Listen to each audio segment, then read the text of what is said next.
লাম নাকু মিনাল মুসাল্লিন।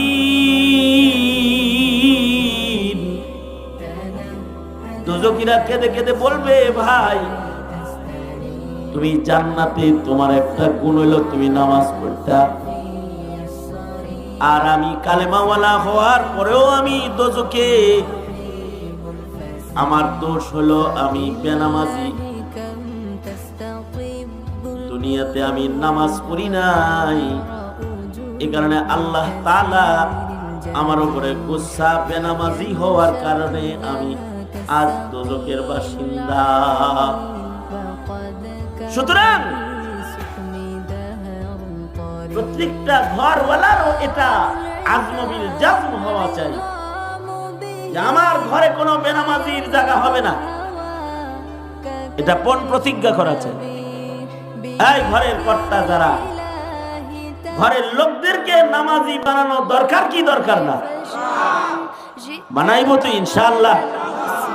কারণ সবার আগে নামাজের হিসাব হইব, সন্তানটাকে নামাজের তারগীব দিতে হইব, নামাজের হুকুম দিতে হইব, নামাজের জন্য যত্নশীল বানাইতে হইব ইনশাআল্লাহ। বলেন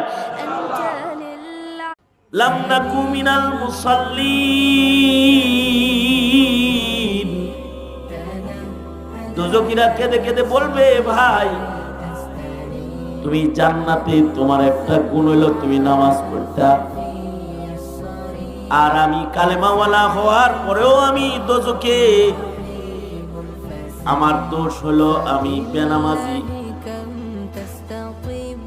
দুনিয়াতে আমি নামাজ পড়ি নাই, এই কারণে আল্লাহ তাআলা আমার উপরে গুসা, বেনামাজি হওয়ার কারণে আমি আজ দোজখের বাসিন্দা।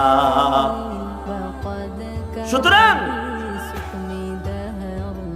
প্রত্যেকটা ঘরওয়ালারও এটা আজমবিল জাজম হওয়া চাই যে আমার ঘরে কোনো বেনামাজির জায়গা হবে না। এটা পণ প্রতিজ্ঞা করা চাই। এই ঘরের কর্তা যারা, ঘরের লোকদেরকে নামাজি বানানো দরকার কি দরকার না? বানাইবো তো ইনশাআল্লাহ।